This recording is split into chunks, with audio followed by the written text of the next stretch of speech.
My 2013 Audi A6 has the automatic cruise control feature built into it, but it's not working due to a bad sensor. So in today's video, I'm going to show you just how easy it is to swap out one of these automatic cruise control sensors.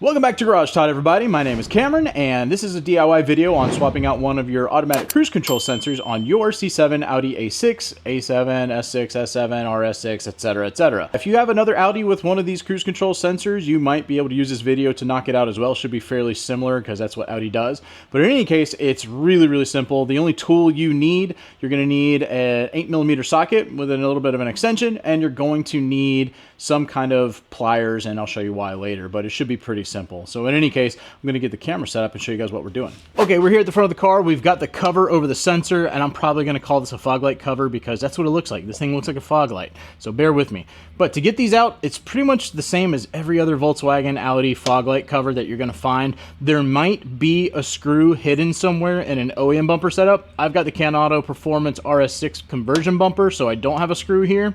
But anyways, look around for a hidden bolt just in case before you go yanking on this. But what you typically have to do is push towards the outside of the bumper and then pull on the inside portion. So we give a little pressure here, and then we pull, and then we're going to pull it out this way.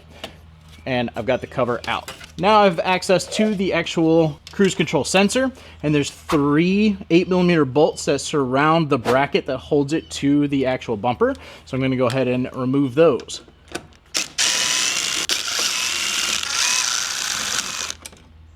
Once you've got all 3 of those bolts removed, don't go yanking it because there is a wiring harness it's connected to. It's up here, and there are 2 tabs at the top that you squeeze in and then pull off. And then you've got this completely free from the car, and we can take it over to the bench to work on. Okay, so I've got the sensor I removed from the car over here, and you can see it's got this little bracket on here, and I'm going to show you how to remove it. This is my reused one that I'm going to be replacing this one with. I know that one of my sensors were bad, but the OBD11 didn't tell me which side, so I literally just bought 2 used ones to replace both sides, and we'll see how that works. But I'm going to set this one off to the side, and real quick, these are side specific. You can see this little thing here that's going to be covered up by this part of this plastic kind of facial piece here that's going to get removed, and this is the one I replaced off the other side of my car, and you can see that that little silver piece points to the other direction. So they are side specific. First thing we need to work on here is removing the bracket here. Now we don't need to go into here and unscrew anything. We just need to twist these clamps. So get a pair of pliers, any kind really, and just give them like a 1/4 turn or maybe a 1/2 turn. And you can see here, I'll try and do this one where you can actually see it. You can see they move, and then the bracket will just kind of loosen up. Once these are loose, you can literally just pull them off. Don't lose them, because you will need to reuse them. Once those are off, you can pull the bracket off of your sensor. We're going to set that one off to the side. We're going to get our new one. Literally just set this back on here. We're going to set these back onto those studs, and then it's just a matter of lining these up and getting them twisted to where the bracket stays apart. So this might take just a moment to play around with. You can actually do it with your hands if you get them aligned perfectly. And there you go, the bracket is back on there fully. Now the only thing we're missing here is this cover plate. And if you look on the sides here, let me see if I can get this to focus right. You can see there's a tab there and a tab there. Both of those need to be removed. Now you can just get your fingers under that and start to work it off.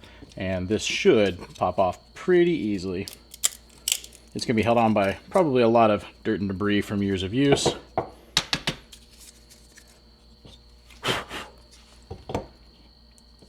And now once that is off the old one, we can just press it down over the new one. Make sure those clamps grab around the side of it, and this sensor is ready to go back on the car. Now once you're done swapping out your sensor, you can go ahead and install this in reverse order. It goes right back in the same way it came out. Just make sure the metal brackets that connect it to the bumper are still in place. But keep in mind, when you do this, you may have to go and get an actual calibration done to get this to function properly. The only other thing I'm not really sure of is if these require component protection to be removed. I'll find that out shortly after I get this put back in and plug up the Audi A7. But we're going to go ahead and get the actual plug back in, and then I just kind of set it there, and I'll get one of the bolts started, and I'll get these put back in. I don't go all the way tight. I just get them started until I have them all in there, and we'll just get these in here loosely, trying to get it situated, and then we'll torque it down with a hand wrench.